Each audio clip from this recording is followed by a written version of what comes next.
paz do Senhor Jesus.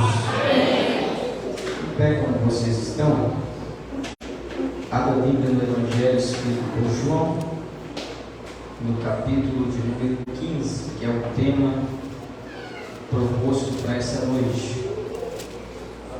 Evangelho de João, capítulo 15. Enquanto vocês procuram, eu quero agradecer a Deus pela oportunidade que Ele me dá de estar nessa noite, mais uma vez aqui na cidade de Jaú, para juntos nós compartilharmos o seu grande amor e da sua infinita misericórdia. Eu quero agradecer a Deus pela vida do pastor Osvaldo. Acertei, né? Pastor Osvaldo, juntamente com o líder dessa juventude, irmão Adenilson. Isso mesmo, né? Quero agradecer pelo convite que foi estendido à nossa pessoa. Quero agradecer à igreja local pelo carinho e a recepção. Quero agradecer a minha família, a minha esposa, os filhos e o Lucas, que é nosso companheiro e veio para dirigir para nós no retorno. Assim sendo, eu louvo a Deus pela vida de todos de uma forma geral, em nome de Jesus. Amém? Lucas capítulo 15, versículo de número 16. Lucas 15 e versículo 16 diz assim: Não me escolhestes vós a mim, mas eu vos escolhi a vós, e vos nomeei, para que vades e deis fruto, e o vosso fruto permaneça, a fim de que tudo quanto em meu nome pedirdes ao Pai, Ele vos conceda. Glória a Deus. Glória a Deus. Como é uma noite oportuna, não dá tempo de nós falarmos o verso inteiro, vamos falar sobre a parte A, que diz: Não me escolheste vós a mim, mas eu vos escolhi a vós e vos nomeei, para que vades e deis fruto. Amém? Pode se assentar. Glória a Deus, aleluia. Santo é o Senhor dos exércitos. Aleluia, louvado o Senhor.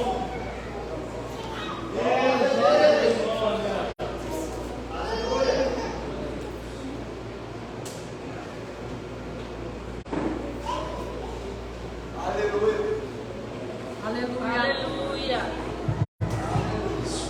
Glória a Deus. Queridos, eu quero que todos vocês tomem toda a atenção possível neste momento.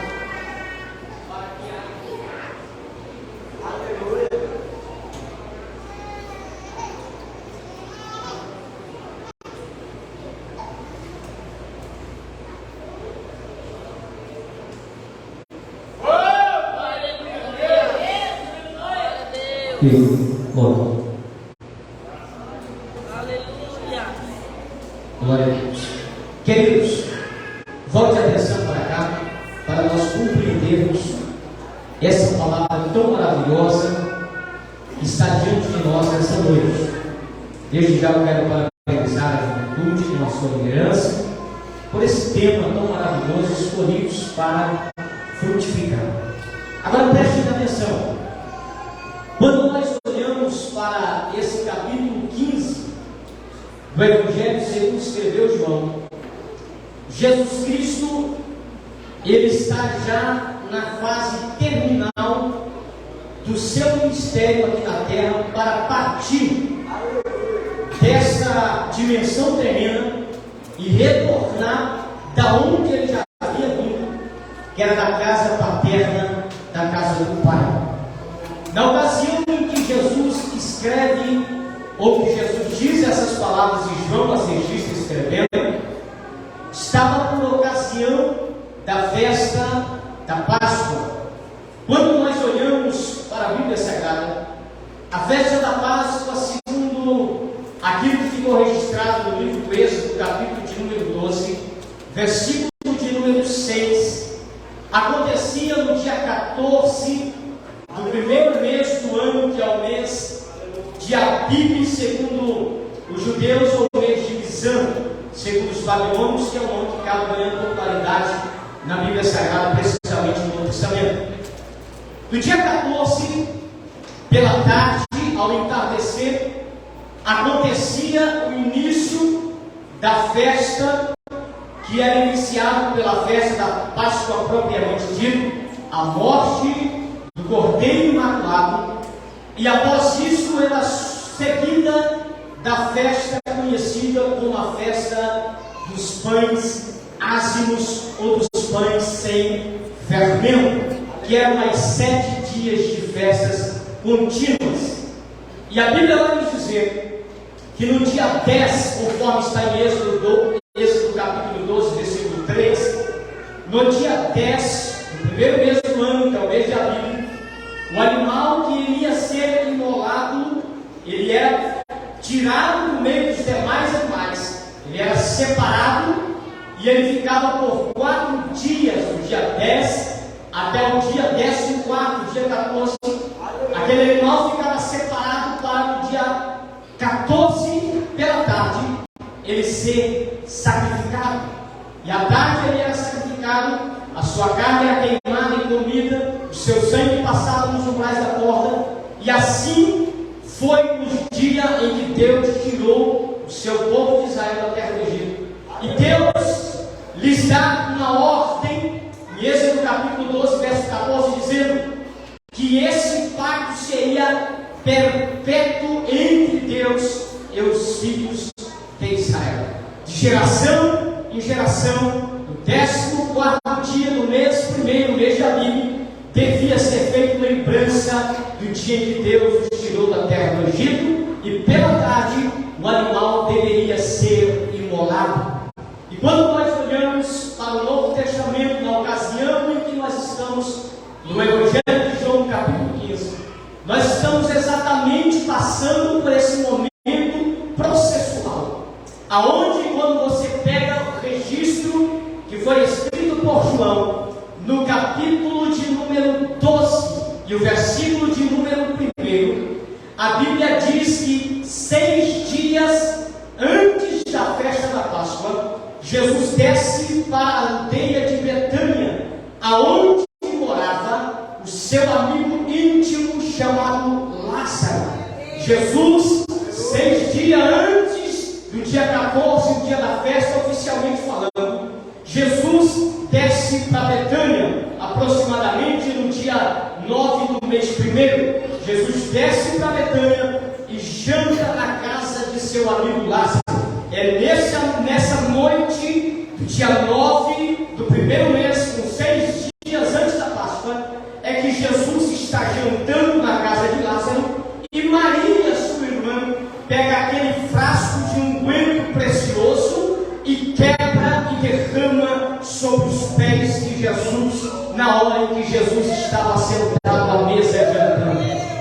Queridos, faltavam 6 dias para o grande dia da Páscoa judaica, aonde todo judeu, esparramado nos 4 cantos daquela região imperial dominada por Roma, se locomovia para sair das suas aldeias e cidades e ir até a grande capital de Jerusalém, para ali celebrar diante do grande templo de Herodes a festa judaica da Páscoa.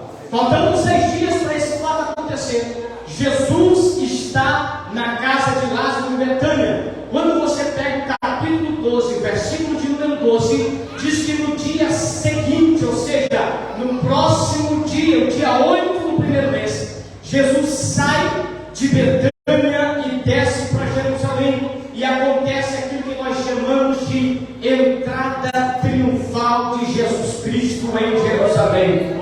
Quando faltavam 5 dias para a Páscoa judaica, Jesus adentra pelos portões da antiga cidade de Jerusalém. A Bíblia diz que a multidão que vinha para a festa de todas as regiões já estava 100.000 pessoas aproximadamente está em Jerusalém a reunir-se para celebrar a festa. E quando eles soubem dizer que Jesus está chegando, aqueles que tinham apreço pelo ministério de Jesus Cristo, diz a Bíblia que eles saem para os portões da cidade, arranca folhas de árvores e começa a jogar pelo caminho e a dizer: bendito é aquele que vem em nome do Senhor dos Exércitos. Quando eles fazem isso, diz a Bíblia Sagrada que Jesus amontou-se sobre um jumentinho, um ancinho filho de um jumento, para se cumprir a profecia que Deus havia usado Zacarias, conforme registrado está no livro de Zacarias, no capítulo 9, versículo 9, dizendo: alegra-te, Jerusalém, e exulta-te, ó Sião, porque lá vem o teu Salvador, o teu Redentor. E vem ele humildemente montado em um jumentinho, um anzinho filho de uma jumenta. E Jesus adentra dessa forma os portões de Jerusalém, e a multidão joga folhas pelos caminhos e começa a gritar: bendito seja o nome daquele que vem em nome do Senhor, hosana nas alturas. E é esse momento que o grito quer colocar a multidão que é contraditória a Cristo Jesus, e Jesus vai dar uma alerta dizendo: ainda que essa multidão seja calada,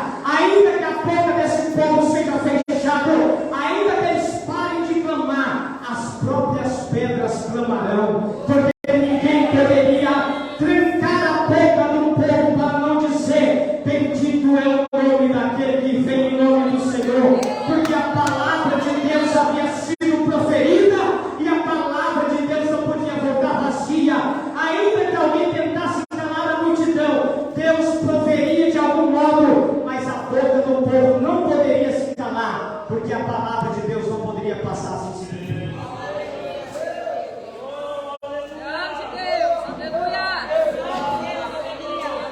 Jesus entra em Jerusalém aproximadamente 5 dias antes da Páscoa, e ele vai cumprir exatamente aquilo que está em Êxodo, no capítulo 12, versículo 3, que diz que o animal deveria ficar guardado do 10º dia até o 14º dia para o sacrifício.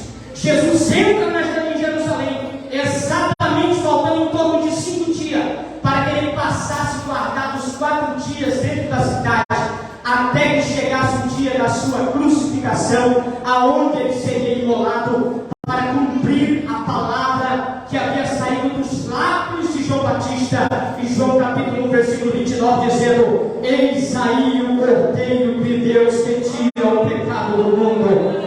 Quando Jesus entra dentro da casa, faltando 5 dias para a Páscoa, de 4 para 5 dias, ele estava dizendo: a partir de hoje o Cordeiro ficará guardado em casa até o 14º dia, para que ele seja imolado, porque ele é o Cordeiro de Deus que tira o pecado do mundo.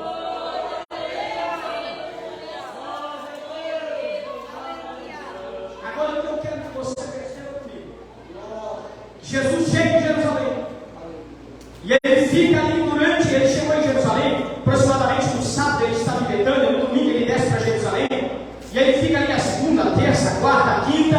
Quando chega a quinta-feira, aí a gente precisa entender que o dia para o judeu não começa com o amanhecer, mas com o anoitecer. Para nós aqui hoje, nós estamos na noite do dia 21 de maio. Para o judeu, ele está na noite do dia 22 de maio, porque para eles o dia 22 começou às 6 horas da tarde aproximadamente. Então hoje para eles é dia 22 e não é mais dia 21. Então é dentro desse contexto que Jesus está. Então na quinta-feira, dia 13 do primeiro mês, quando bateu o entrar do sol pela tarde, já não é mais dia 13 para os judeus, já é dia 14. Já é a sexta-feira para eles. E na sexta-feira, Jesus Cristo vai ser crucificado. Prestem atenção nisso. Na sexta-feira, Jesus Cristo vai ser crucificado. Na quinta-feira de tarde, passou-se para a noite do dia 14. Na tarde da sexta-feira, o Cordeiro vai ser imolado, conforme o rito da Páscoa. E E na noite, na casa interior da quinta-feira, para entrar, a noite da quinta para nós, que já seria a noite da sexta para eles, Jesus, ele vai ceiar com os seus discípulos. João capítulo 13, versículo 1, diz que Jesus, sabendo que no outro dia seria Páscoa, ele antecedeu, porque no outro dia ele iria morrer. Sendo assim, ele não poderia participar da Páscoa no próprio dia da Páscoa, que era na sexta-feira à tarde. Então ele antecede para a noite da sexta-feira, porque na sexta-feira à tarde ele já estaria crucificado.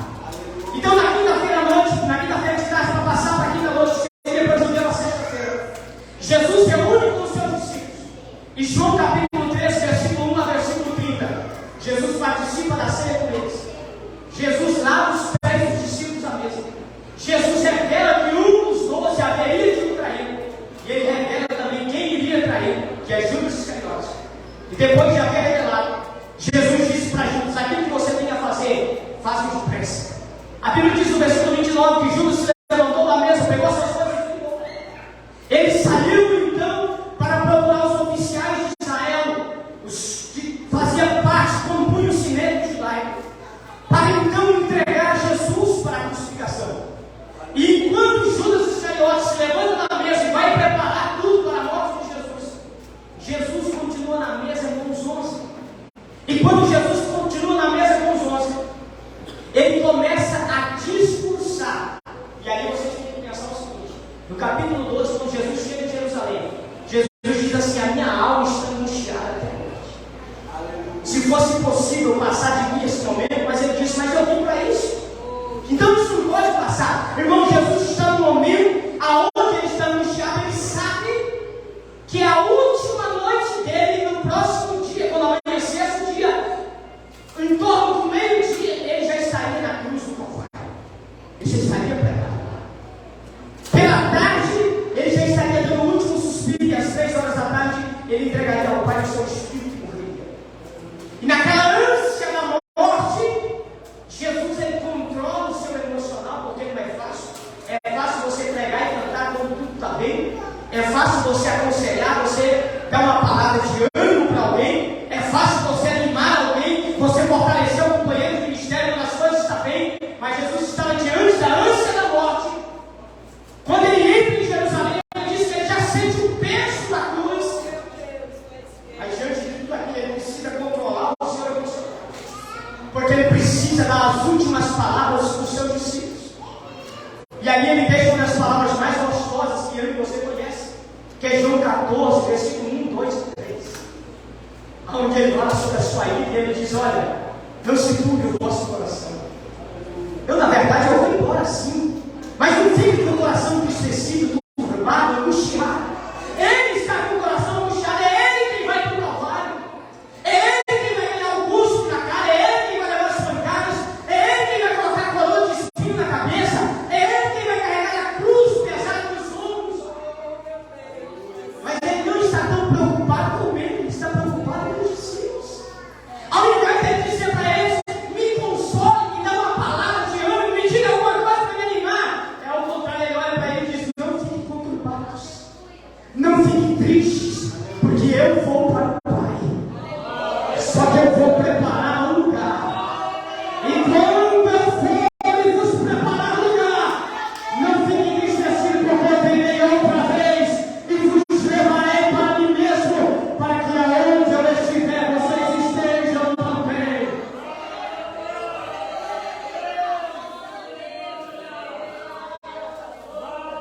Oh, aleluia! No momento da dor, do sofrimento, da angústia da cruz de Cristo, ele estava olhando para os seus discípulos e dizendo: ao invés de eu aguardar de vocês um consolo, sou eu quem vou consolar vocês. Ao invés de eu aguardar de vocês uma palavra, sou eu quem vou dar uma palavra para vocês. Ao invés de eu chorar, é vocês que vão chorar e eu que vou confortar o coração. Sabe o que é isso aqui? O tema que vocês escolheram. Deus nos escolheu para dar fruto. E quem é escolhido de Deus não deve ficar aguardando o consolo de ninguém, não deve ficar esperando apoio de ninguém, não deve ficar esperando aplauso de ninguém, não deve ficar esperando alguém bater nas suas costas e dizer: você está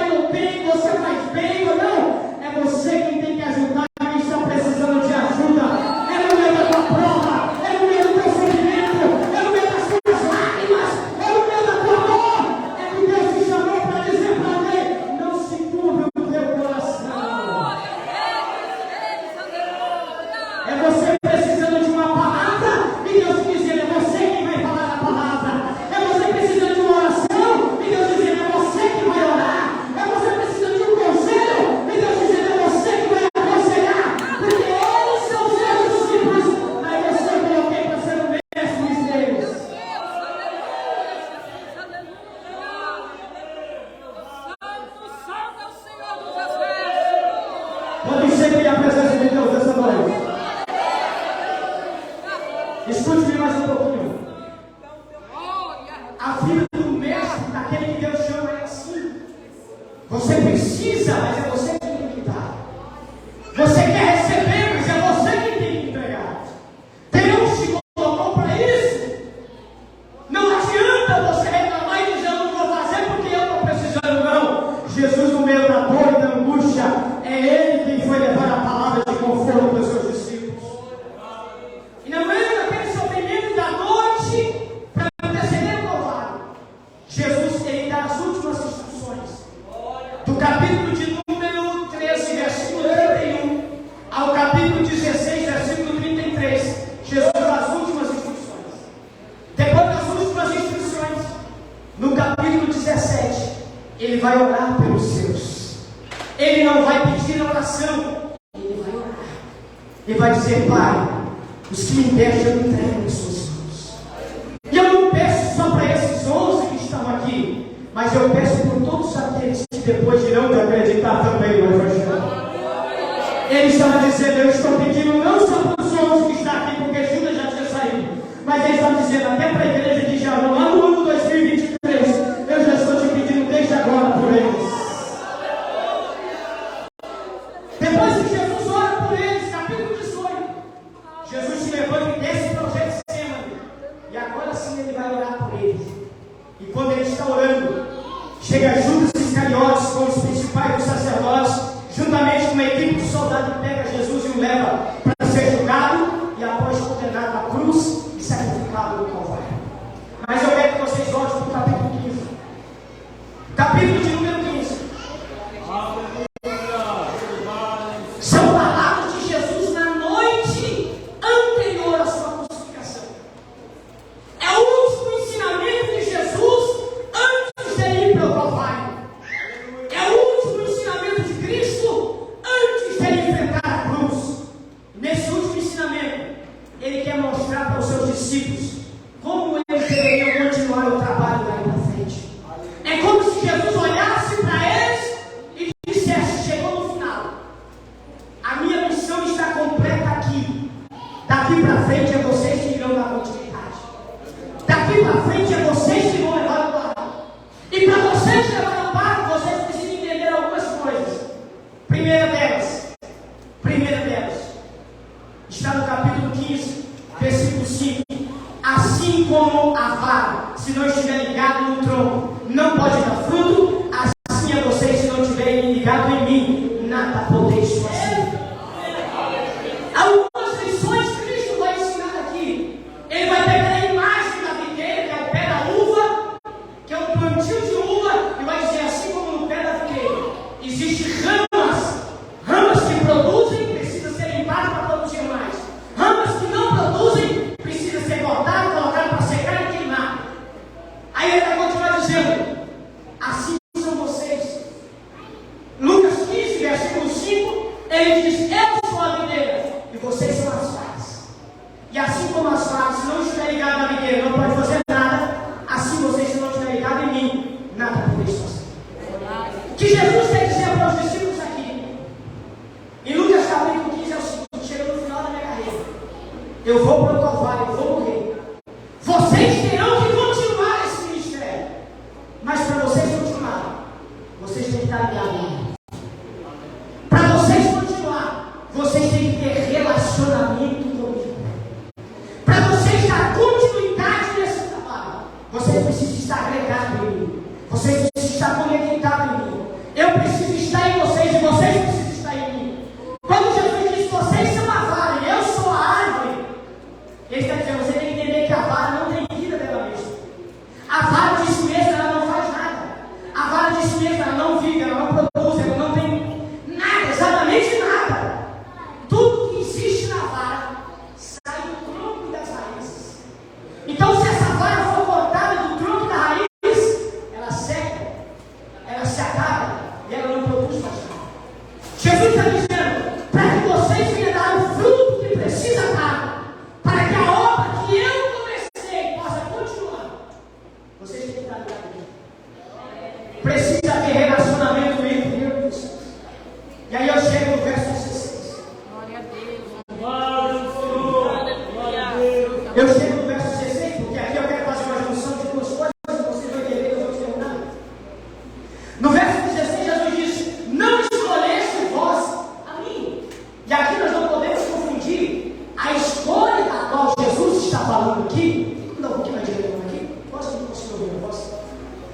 Nós não podemos confundir a escolha da qual Jesus está falando aqui com a escolha da salvação. São duas coisas distintas. Para a salvação, a Bíblia diz em Mateus 11, verso 28, que Jesus diz assim, ó, vinde a mim todos os que estáis cansados, sobrecarregados, e eu vos aliviarei. Não existe acepção. A Bíblia diz em João 3, verso 16, que Deus amou o mundo de uma tal maneira e deu seu Filho unigênito para que todo, sem exceção de ninguém, todo aquele que nele crê, não pereça, mas tenha vida eterna. A segunda carta de Pedro, no capítulo 3, verso 9, Pedro diz assim, que Deus não retarda a sua promessa, ainda que muitos a tenham tardia, mas ela é um ganho paciencioso para convosco, não querendo que ninguém ou que alguns se percam, mas que todos venham a se arrepender. O desejo de Deus é que todo ser humano seja salvo. A escolha de Deus para a salvação se dá nos quatro cantos da terra. E ecoa a voz do Evangelho de Cristo dizendo, vinde a mim, vinde a mim, vinde a mim, e eu te aliviarei.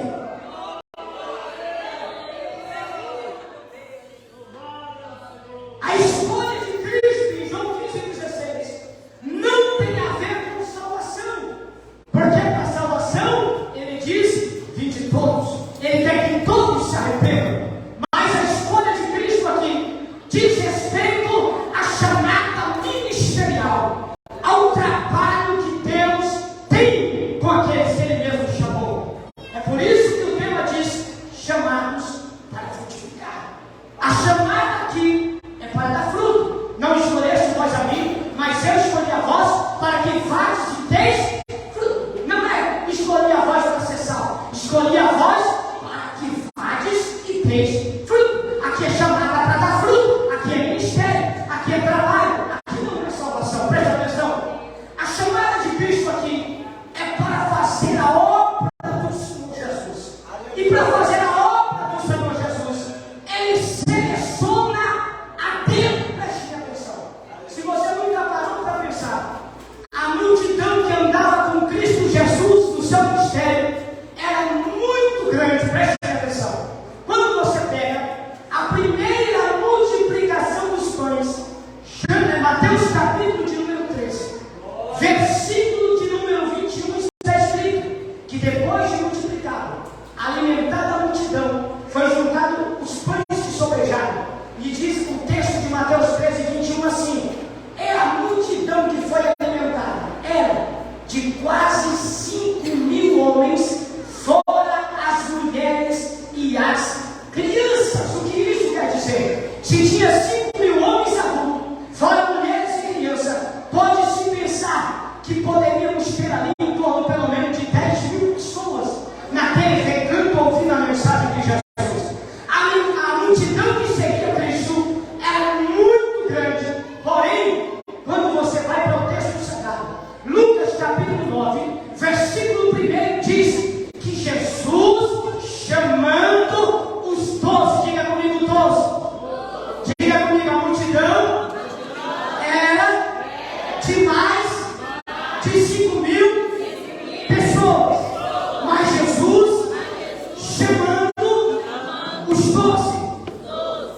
Lucas 9, verso 1, Jesus chamando os 12, os enviou para pregar o Evangelho dele e curar os enfermos e expulsar os demônios. Quando você pega o capítulo posterior, capítulo 10, versículo 1 diz, e outra vez, Jesus chamando ainda os 70, os deu poder e autoridade e os enviou. Preste atenção, 70 mais 12 são 82. A multidão era mais de 5.000, mas Jesus só enviou 82 homens para pregar, para expulsar demônio e para curar o doente. E eu pergunto para vocês, aonde está o restante?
Porque um judeu não senta para comer com ninguém se ele não tiver comunhão com ele.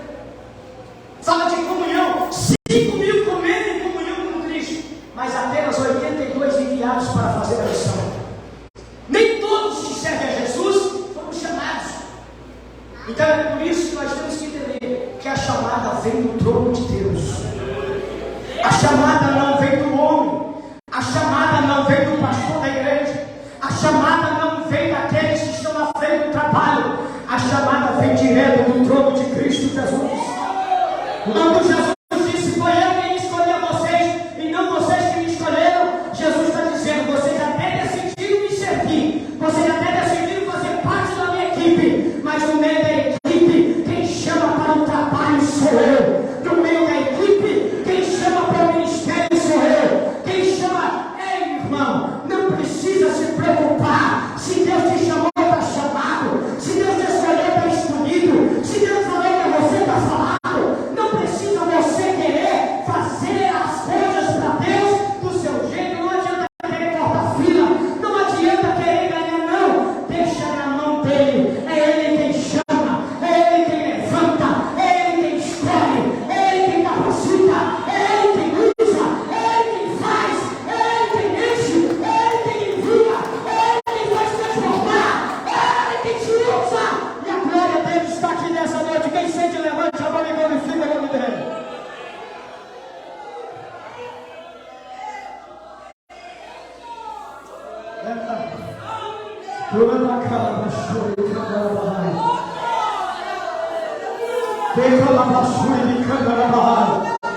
A chamada vem do trono da graça de Deus. Se você vê que a sua chamada veio de lá, não precisa se preocupar, porque aquele que chama é o mesmo que garante, aquele que chama é o mesmo que capacita, aquele que chama é o mesmo que enche, aquele que enche é o mesmo que envia.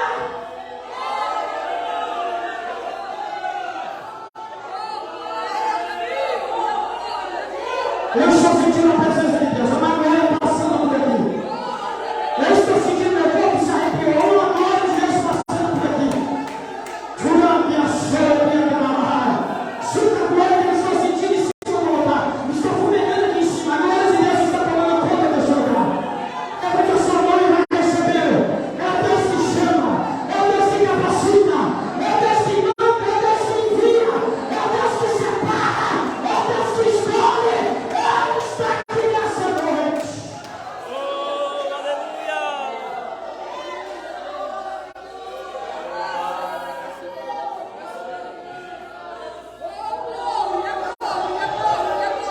Aleluia!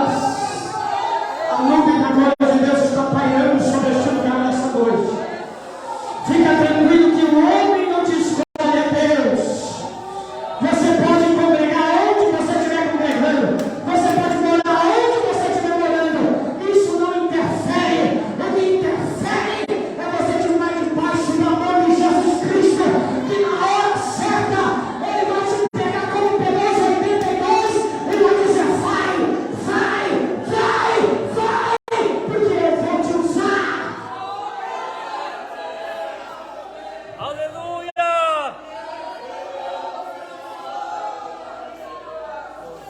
Às vezes a gente tem dificuldade para entender isso.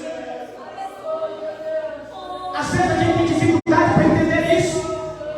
E a gente fica caçando jeito para ser usado por Deus. A gente fica caçando oportunidade para fazer alguma coisa. A gente fica trocando de ministério para ver se dá certo. A gente fica caçando não. O mesmo Deus que chamou é o mesmo que envia. Ele falou para o profeta Samuel, em 1 Samuel capítulo 16, dizendo: vai lá, enche o teu vaso de azeite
bom emprego, não pertencia a uma boa classe, como os fariseus e os saduceus, que é saduceus classe alta, os fariseus classe média, eles eram de classe baixa.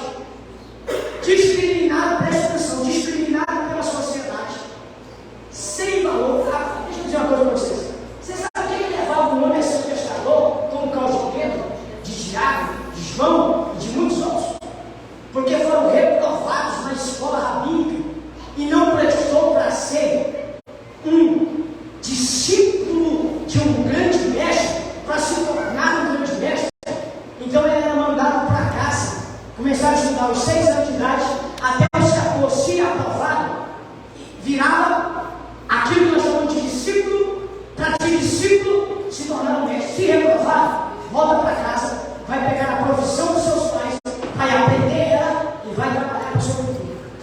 Quando você vê esses homens lidando com pescaria na beira do mar, que era um trabalho típico de pessoas pobres, de baixa condição, isso mostra que eles foram reprovados, não prestaram para ser discípulo, não tiveram a oportunidade de ser discípulo de um mestre, porque não conseguiram ultrapassar os limites, foram reprovados pela baixa condição. Quando você pega Evangelho de João, capítulo 7, versículo de número 49, João 7, 49, você tem uma descrição perfeita de quem é esse povo. O texto diz bem assim: os principais religiosos da época, falando a respeito dos seguidores de Cristo, capítulo 7, verso 49 de João, diz bem assim: essa multidão que não tem conhecimento da lei são amaldiçoados. Olha quem era aqueles seguidores de Jesus que você olha para ele hoje e se admira. Pedro, eu queria ser igual a Pedro, eu queria ser igual a João, eu queria ser igual a Tiago. Mas na época eles eram enxergados assim. Há uma palavra expressiva que diz: essa ralé, essa classe amaldiçoada e sem valor e sem conhecimento. Leia João 7,49 na sua casa, você vai entender isso. Essa multidão sem conhecimento e amaldiçoada. Agora preste bem atenção. Jesus olha para essa multidão, que eles chamam ela de ralé, de povo sem conhecimento e amaldiçoado, e diz: eu escolhi vocês. Olha para mim. Jesus olha para eles, aqueles reprovados, que não prestaram para ser discípulo, que voltaram para exercer a profissão dos pais, que eram chamados de sem conhecimento e amaldiçoados. Jesus olha para eles e diz: eu escolhi vocês. Você consegue entender essa palavra? Jesus, como um grande mestre em Israel, ele poderia escolher as pessoas da alta classe, ou pelo menos da média classe, mas ele olha para a baixa classe, aqueles que eram ralé amaldiçoado, e disse: eu escolhi vocês. E aí, meu irmão, eu me volto para as escrituras, e eu me encontro em 1 Samuel capítulo 2, verso 8, escrito assim: que Deus levanta do pó o pobre, ainda do esterco, ou até mesmo do esterco, ele levanta o necessitado, o coloca para sentar entre os príncipes e para entrar o trono de glória. É a escolha de Deus. Ele levanta do esterco. Sabe o que é do esterco? É do monte de lixo que tinha do lado de fora da cidade. Existia em Jerusalém uma porta chamada Porta do Monturo, aonde todo o lixo da cidade era jogado por ela para fora, e lá fora estava um monturo, aonde ficava um monte de lixo. Ele está dizendo: Deus pega aquele que não tem o que comer, está comendo lá na porta do monturo, do meio do lixo, está pegando lixo para comer. Deus pega de lá do monturo, levanta e coloca para sentar entre os príncipes. É a escolha de Deus. É a escolha de Deus. 1 Coríntios capítulo 1, versículo 27, 28 e 29 está escrito: Deus pega as coisas loucas deste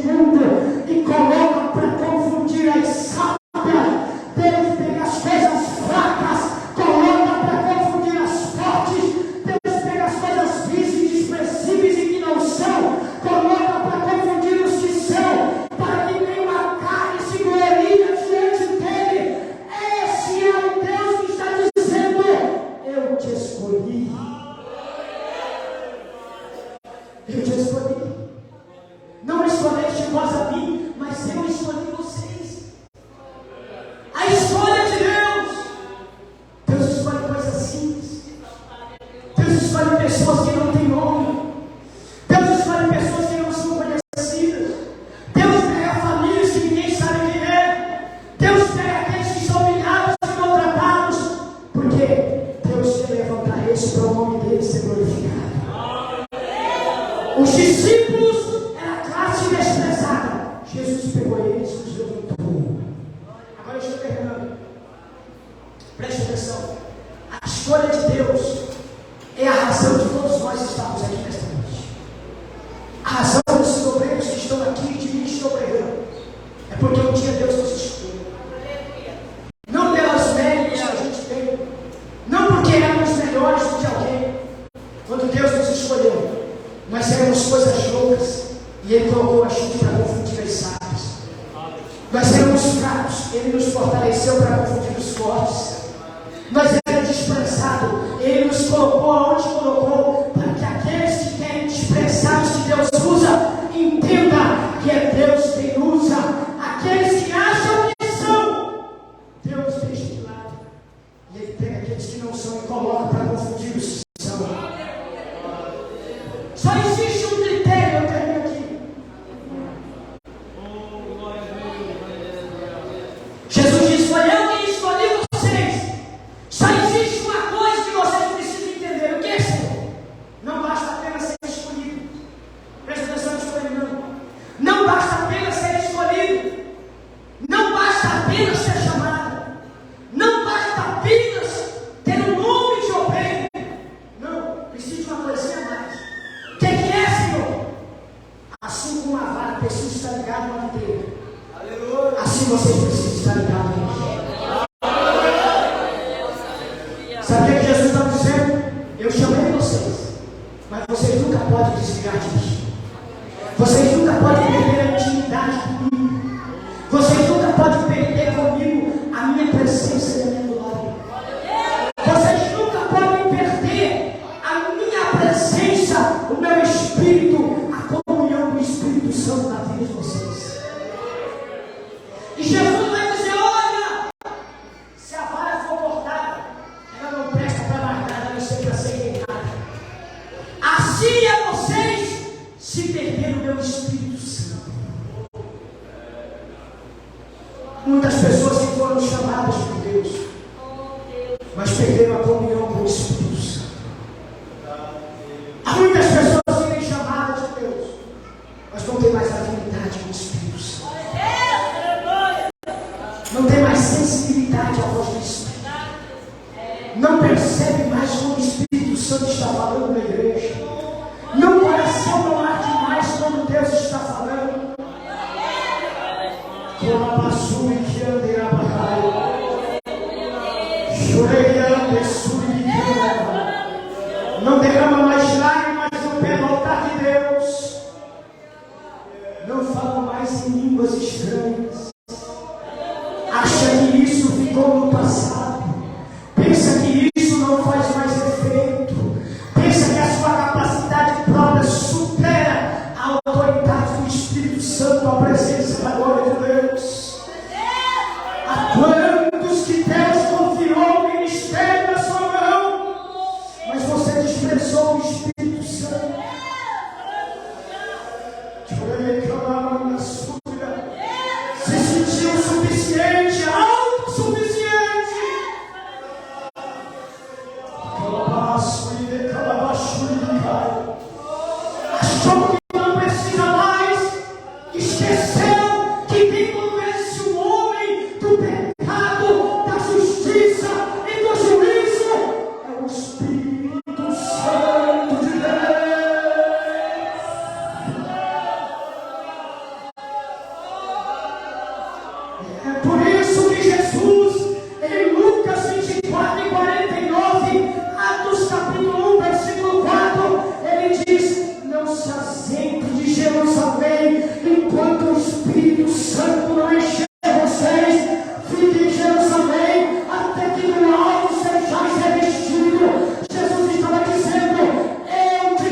Voz bonita sem o Espírito Santo não adianta.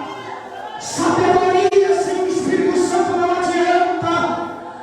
Vozes bonitas e estraladas que chega e faz estremecer o lugar. Se não tiver o Espírito Santo não resolve nada.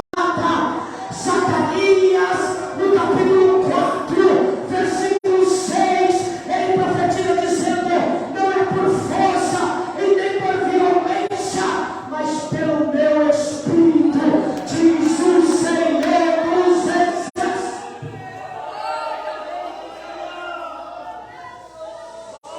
Deixa o Espírito Santo te usar. Deixa o Espírito Santo te dominar. Deixa o Espírito Santo te encher. Você sem ele não é nada. Você sem ele não consegue nada. Você com a sua força, com a sua sabedoria, com a sua voz, sem o Espírito Santo não faz efeito espiritual. Sem o Espírito Santo não faz resultado espiritual. Enchei-vos do Espírito Santo.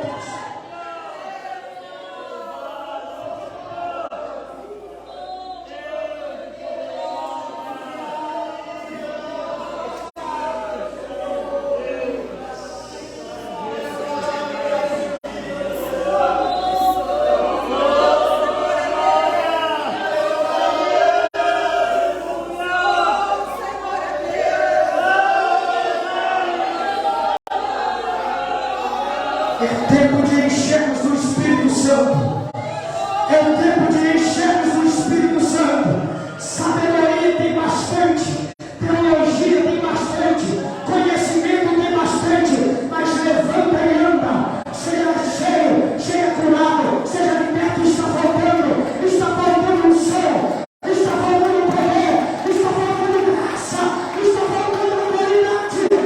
Enchemos do Espírito Santo.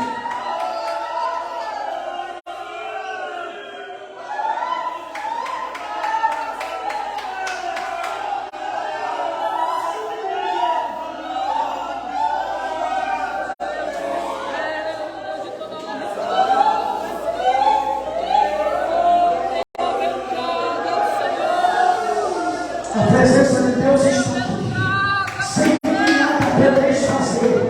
Sem mim nada podeis fazer. Se coloca de pé. É o que Jesus está dizendo.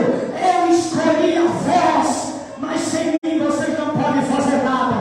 Eu escolhi a vós, mas sem mim vocês não podem fazer nada.